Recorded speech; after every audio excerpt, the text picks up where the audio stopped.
guys, it's Shelby, and today I wanted to share with you some of the weird things I do to reduce my waste, help the planet, reduce my resource consumption, etc. I've made a couple of these videos before which I really liked, and I really liked them because it gets you guys to comment. If I do something that is wacky, weird, different, you guys will start commenting. My favorite thing about making videos on the internet is reading your comments. So I want to hear in the comments, what are some weird things you do to help the planet? Leave them in the comments, I'll read them, and if I get enough that are really good, I might just do another video reacting to the weird things you do. That's my goal. That's who I'm working for, the comment section. Everyone's perspective of what weird is different, right? Depending on the background you come from, the people you're surrounded with, things you've seen in your life, right? Like something that is completely normal to someone else could be completely weird to another person. And so this is just my perspective based on like how my friends and family judge me, essentially, and they tell me that I'm weird. So we're just gonna go ahead and jump into the weird things that I do and talk about them. I also want to give a huge thank you to the kind people over at Squarespace for sponsoring this video. If you guys need to build an online store, website, or even if you just need a domain, make sure you do it with Squarespace. I have a link in the description to get you a little discount, and we'll talk more about them at the end. But on to the weirdness. Number one is that I reuse bottles to water some of my plants. So I basically never use just like straight virgin sink water to water my plants. I'm always taking water from either like something that we made on the stove or shower water, some other things, you know what I mean. Something that I do a lot of times out in the garden specifically is it's so freaking hot here. So now I've been taking bottles to fill them up with water and then put them upside down in the soil. And the way that like the gravity versus the moisture works is like the water will slowly dissipate into the soil instead of just impacting the soil, because a lot of times when you do that, water can be lost to evaporation and all kind of things. But that's just some fun way I've been reusing lately. It just may not seem that weird to do, but when you walk into my backyard and you see a bunch of bottles upside down in the ground, this is why I say it's weird, because people keep telling me it looks weird and that I'm weird. Another weird thing that I do, which I don't think is weird, and I'm sure a lot of you watching this video also don't think it's weird because I've shared my zero waste period routine before. I'll link it right here. You guys know that I have a zero waste period routine, which means I don't use disposables on my period. I personally use Thinks period underwear. Swear by them, love them so much. I've been a Thinks leader with them for years, and I just really like the company in general, and the product works really well for me. But a lot of people think it's weird in general to just like essentially free bleed?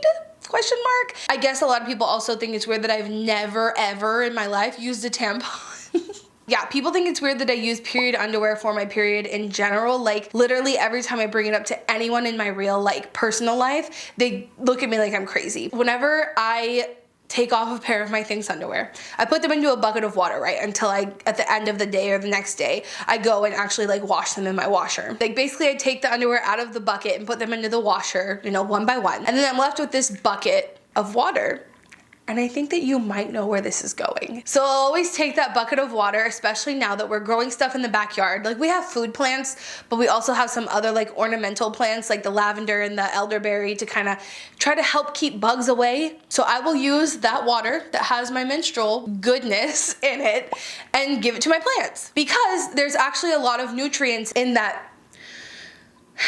What do I call that? Yeah, I don't know what to call it, just in my leftover period water. There's a lot of nutrients in there that are really great for plants, so I've been using that to water some plants. And that might seem gross, and I get that, but it's actually really great for my plants and to save that water from just washing it down the drain kind of thing. So I've been doing that, and a lot of people probably definitely think it's weird, but I think it's great. So speaking of water, another thing that I do is I try to capture water when I do sometimes want to take a hot shower, the water to heat up the shower, or if Madison is taking a hot shower, I try to capture the pre-hot water, right? Because the water when it first comes out, it's not hot, it's cold. But the weird thing I do here is actually I take cold showers. Now this didn't start because I wanted to do something better for the planet, and if you're wondering to yourself, Shelby, what does hot water versus cold water have to do with the planet? Well, your hot water heater doesn't have to use electricity or gas or whatever, you know, power source your home uses to heat up the water if you're just using straight cold tap water. And like I said, this didn't start because I was trying to take cold showers for the planet. This actually started because I used to have this hairstyle where my hair was half bleach blonde and half red. And I remember the people told me like, okay, yeah, like you can do that, but you know when you wash your hair, your blonde is literally gonna turn pink. and I was like, what? So back then I used to put a ponytail in my hair to separate my blonde hair from my red hair, and then I would take cold showers to try to minimize the amount of red that was gonna get to my blonde. So I just got used to taking cold showers, and then from there on out I kind of realized like, well, if I'm used to taking cold showers, why would I switch back? Because this is using a lot less electricity. And from what I've learned, like specifically when you wash clothes, I think something like 50% of the electricity from washing your clothes comes from heating up the water. So we also always wash our clothes on cold, but now because I know that, I just take cold showers like a weirdo. A couple other weird things I do in the shower that both also stem from me being like in college, like this has been a habit I've had for years, is I only wash my scalp. I guess I kind of realized that from my two-tone hairstyle as well. I never washed the red hair because you really only need to scrub your scalp. The rest of your hair is not touching all the oils from your scalp, and so it's technically not dirty. And I use a lot less product by not washing all of my hair. And I get comments, not that often because now I've like kind of stood up for myself and said like, hey, quit hating on me for my fucking hair. But maybe a couple years back I used to get comments that would tell me like, I don't understand why you have long hair. Doesn't that require more product to wash your hair and da da da da. Like basically it's against low waste because you're unnecessarily using product to wash your hair because it's long. And no, I've literally never used more shampoo because I have more hair, because I only wash my scalp. But I wanted to put that in here because had I not had that realization, maybe I would still be using just as much shampoo and like essentially wasting it, because I have not used shampoo on the rest of my hair in years and it's never had a negative impact. Like my hair is never dirty because of it. That's something you could definitely do right now to like cut your shampoo use in half if you're not already doing that. And then something else I do that a lot of people think is weird is I don't use conditioner. So yes, that probably just stemmed from me being cheap in college. And so I don't use conditioner. I only wash my scalp. I take cold showers. I also don't shave. And I've talked about this before. A lot of you probably know this. I love getting the comments that are like, sis, why didn't you shave before you recorded this video? but why? Like it's, anyway, regardless, those are just a few things about my shower routine that are a little bit weird that definitely reduce my waste and reduce my overall consumption. I don't think it's weird for women to not shave or for anybody. It doesn't matter what your gender is or any of those things. For anyone to not shave, I obviously I don't think is weird at all. It's literally how our bodies were meant to be. Like why would it be considered weird to do that? Like it's just societal pressure. I posted a TikTok after I did my testing brands from sustainable ads that you get on Instagram. I'll link that video right here if you haven't seen it. But since I bought the leaf shave razor in that video, I thought, well, I'll also make a little TikTok of the first time I've shaved in literally like 5 years. And my mom saw it and she told me that she wanted to drive to San Antonio just to see my shaved legs. People in my life think these things are weird, so then to me I'm like, oh, I guess to most people that is weird, but I don't know if that's true. It could just be my mom. Anyway, moving on from the shower. I recently became a bidet queen. I recently purchased a bidet also in that Instagram ads video, so if you haven't seen it, you gotta go check it out. I really liked that video. It was a lot of fun to film. And then if you guys don't know, I also have an editor now. Her name is Tara. She's editing this video as well. She might put a note on the screen for you or say hi, I don't know.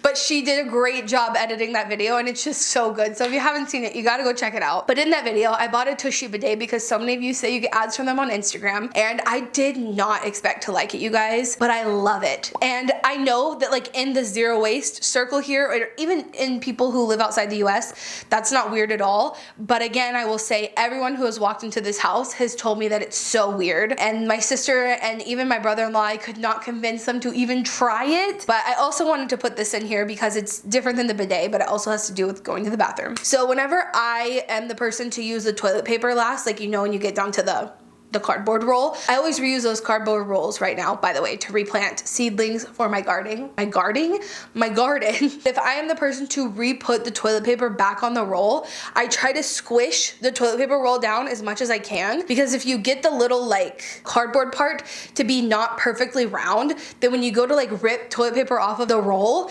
it doesn't roll so easy, so you end up taking a lot less. I think I got this idea from like a public bathroom because so many of those those toilet paper like dispensers make it to where after like a few of the little squares, you know, it like rips. And it's not really meant to make it hard for everyone to get toilet paper, but it is to make you be more mindful about how much you actually need. If I'm not the person who puts the toilet paper on the roll, it doesn't get squished down and then people get to enjoy the free flowing rolls.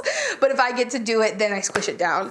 And I think it has definitely reduced consumption. I think we definitely go through toilet paper slower when I do that. So just a tip for you. This next thing is a little bit hard to explain because when I just say what I do, it doesn't sound that weird, but I think to everyone in my life, including my fiance, Madison, she just thinks I'm too extra, like I'm too particular about these things, but it's that I try to find a new owner for nearly everything that leaves this home. Sometimes I do just take things to donation bins and drop them off and hope that the store is able to resell them and that they find themselves a new owner. But a lot of the times I try to find owners for things that like, who would want this kind of thing, but I do it anyways. Even for stuff that you could just go drop off at a donation bin is so much of what is donated to stores does not actually get sold. Not just for the reasons like maybe your stuff isn't what they're looking to resell, but even after it's been out on the floor, a lot of things just go straight to the trash after they've been on the floor for a certain amount of time because no one wants them. So because of that, I try to find everything that was once mine that I want to find a new home.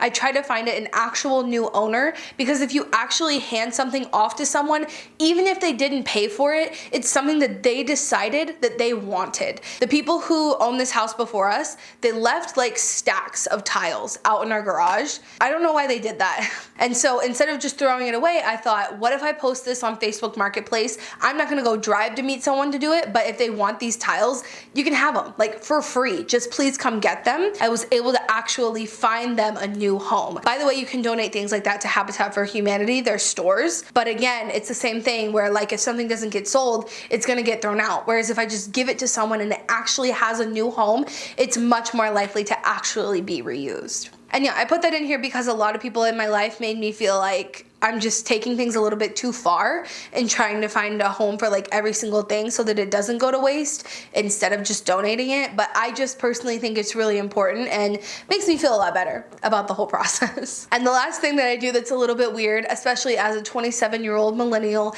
is I use random things to make random DIY reuse projects over on TikTok. It's really not that weird. I just thought I would throw this in here because I am trying to do a DIY every single week over on TikTok. It kind of forces me to be creative, to reuse things, and it gives me a reason to kind of like give people more creative ideas to reuse things and how to reuse things. So you can go follow me on TikTok to see more reuse DIYs. I'll leave my TikTok link below, but that is it for today. Thank you guys so much for watching, and thank you so much to the kind humans over at Squarespace for sponsoring this video. Let's talk a little bit more about them. Like I said, Squarespace is an all-in-one platform, so you can look to them to build an online store, website, or even just if you need to purchase a domain. Squarespace makes setting up a website super easy because you don't need to learn coding. They already have some beautiful templates over there that you can customize to be exactly what you're looking for. Squarespace makes it easy to connect your social media and to also take advantage of their blogging tools. You can do email campaigns through Squarespace because it is an all-in-one platform, like I mentioned. With their 24-hour customer service and traffic insight tools, it makes it the easiest way to build a website on the internet today. So when you're ready to launch, head over to squarespace.com/Shelbizleee for 10% off of your first purchase.